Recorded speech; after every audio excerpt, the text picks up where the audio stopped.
Well, Elise Stefanik was on Fox News. I'll play the clip and then give my commentary. Trump is gaining support among black men, which led former President Barack Obama to lecture black men about what they ought to be doing. I understand why people are looking to shake things up.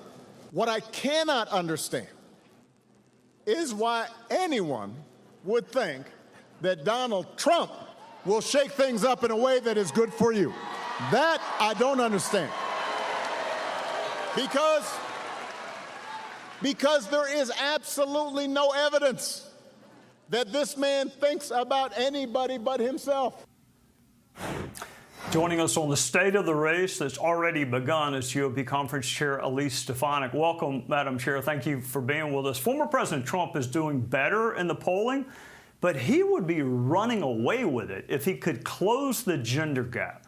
So how can he do that between now and Election Day? If he called you and said, Madam Chair, what do I need to do? What would you tell him? Well, first of all, President Trump, he is doing better and better among African-American voters, Hispanic voters, and women voters who are undecided but moving in his direction. I'm proud to be one of the national chairs of Women for Trump, and here is why. Because under President Trump's successful leadership, women never had it better. Look at the economic success. You had the highest number ever of women in the workforce, the lowest unemployment rate in modern times for women. President Trump expanded access to child care. It was also President Trump that delivered paid family leave for women in government. We had a booming economy, the highest number of small businesses founded by women ever, the highest wage and income for working women ever in our nation's history. We also importantly had security in our communities. We had a president who supported law enforcement. And look at what's happening under Joe Biden and Kamala Harris. You have historic inflation. You have a wage and salary cut because of that inflation for every working woman across this country. And you have increases in prices at the grocery store, childcare, energy, utility prices. Women are feeling the brunt of this terrible economy under Kamala Harris. So as women are making their decision, they're overwhelmingly, look at your experience under President Trump versus how it is today. We were better off under President Trump. All right, let me ask you about the body in which you currently serve. If Vice President Harris wins, the GOP House would be able to block her agenda. If Donald Trump wins, he will need the House. Regardless, it may come down to blue states like yours and California as to who controls the House. And I think most viewers don't understand that. It's actually Republicans who are successful in blue states that gives the GOP the majority. It is true, Trey, and I was just doing events in my home district, but also for some of the targeted races like my colleagues Mark Molinaro and Mike Lawler in parts of the Hudson Valley. And I will tell you, the majority runs right through places like New York and California. Here's what has been happening, though, interesting the last few cycles. We have picked up more Republican seats in traditionally blue states, and I believe it's because people are experiencing the double whammy of failed Democrat policies from Kamala Harris and Joe Biden, but also at the state level as well. We saw a historic election 2 years ago when we flipped 5 seats in New York, and I believe President Trump is making inroads. And what's interesting, Trey, is every single swing congressional district, Kamala Harris is underperforming where Joe Biden was in 2020. So I'm a believer that President Trump is the most effective candidate at turning out votes. So goes the presidency, will go the House, but we are certainly making sure that our House members, that people understand, Democrats will seek to impeach President Trump on day one. So these Democrats who all of a sudden are trying to pretend to be moderate and supporting President Trump, this is the same Democrat Party and the same Democrat candidates who have worked incessantly to undermine President Trump and have taken steps to impeach him in the past. So again, New Yorkers must turn out to vote just like Americans must turn out to vote across this country. We cannot get complacent this election cycle. All right, before I let you go, I have to flash my geography skills. I think we have 2 borders. The southern border gets a lot of attention, but there's another border that you actually live close to. Should it be getting more attention, and why? Absolutely, and I have been ringing this alarm bell since the first few months of Joe Biden and Kamala Harris's failed administration.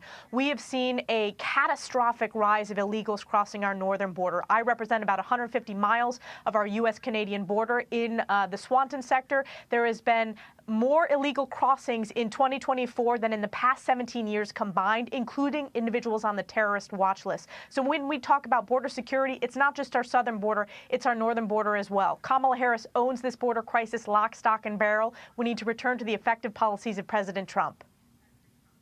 GOP Conference Chair Elise Stefanik from the great state of New York. Thank you for joining us on a Sunday night. I hope to see you soon. Thank you, Trey. I don't know. It seems like these interviews are just getting harder and harder to get through because certainly over the course of this election cycle, it's gone like this. You'll have a Trump sidekick who will go on TV and they'll rattle off some statistics with some, spin on him that makes it look like he was responsible for it being that way. Then they'll segue over to, if they're not talking about his electoral prospects, they will then mention something having to do with either immigration or maybe inflation. It's usually those same two issues over and over. What I thought was interesting, though, is that she mentions just all of these different, women had created more businesses, more women-owned businesses than ever. It's like, well, what does that really have to do with Trump? Like, I could say that during the, 2018, 2020, 2022 elections, you've had more women running for office than ever before. But would I really place a significant milestone like that in the hands of one person or a group of people from like one party or the other? And this is the part that maybe they don't seem to understand. You can talk about Trump being pro-women, but whether they like to admit it or not, he is the president who appointed the 3 Supreme Court justices that would ultimately overturn Roe v. Wade. And that affected a lot of women.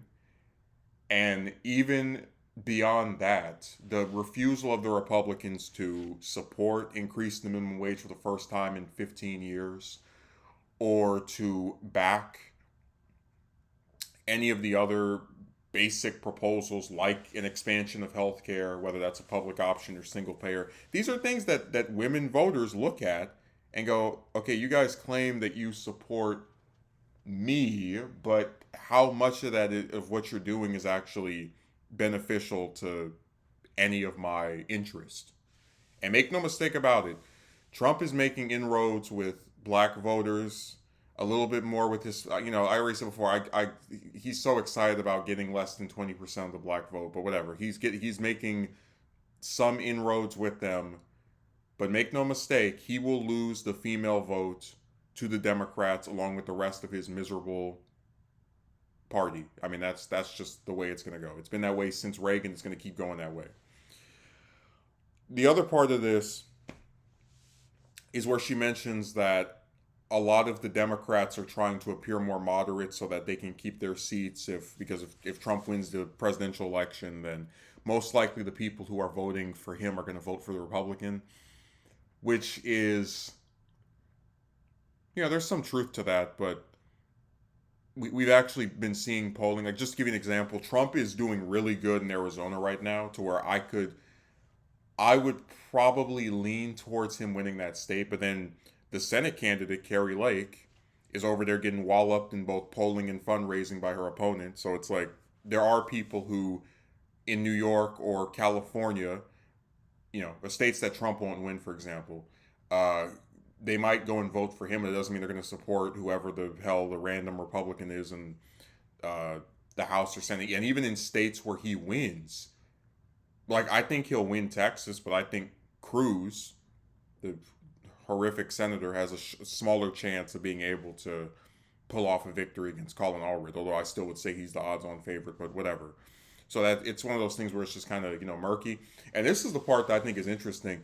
She mentions how we need to get back to the immigration policies of Trump. And I said, that's kind of funny because when Biden was enacting many of those same policies, you didn't give him any credit or praise him. When he kept Title 42 going and they were deporting people, right, left and right, I didn't see Stefanik going, I am glad President Biden has kept Trump's proposal enacted during the pandemic in place. You didn't see that. And they love calling Harris I've never seen a vice president who had because vice presidents get assigned these different ceremonial positions. you had Nixon as the head of the civil rights contractor division for Eisenhower. They were going to investigate civil rights cases with housing, with government contracts, and then you had now Harris as the border czar, and it's been made very clear that whether we're talking about the current vice president or one in the past, this office has no powers guaranteed to it by the Constitution. And these people are pretending, they know what they're doing. They are pretending that Harris as VP can snap her fingers or click her heels, her pumps, I should say, and then suddenly people will stop coming to the border and that'll be over. What's crazy is we've seen the amount of sightings of people at the border decrease ever since, I think it was June, where Biden enacted his proposal that he was going to shut down the border if it was like 2,000 people a day coming. They've been coming a lot less frequently, and they're still pretending it's this big, huge, giant thing. But I've already mentioned that they're really getting to a point where you just hear the same, again, like couple of issues. Like you get an interview, they go over some polling, they talk about one of three things: immigration, general stuff about the economy. No solutions, of course, maybe beyond like just cut taxes, and usually some attack on Harris that has to do with just one of the other ones, like, oh, she is in charge of the border and it's her fault, even though she can't actually do anything about it because the office that she occupies has no powers over it.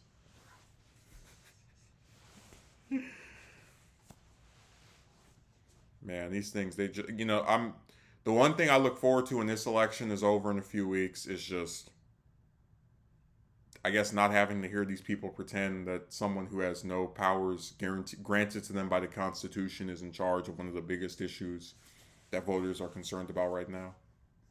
That's like the one thing I look forward to, just having this finally be over. But who knows, if Harris is able to win, she might say that Walsh is her border czar, and then they'll blame him for the border. Even though in all likelihood, they'll most likely still blame her, because then they'll be able to say, oh, she has the powers now, and like because they'll be afraid that she'll run again in 2028. So it'll just be part of that same campaign strategy.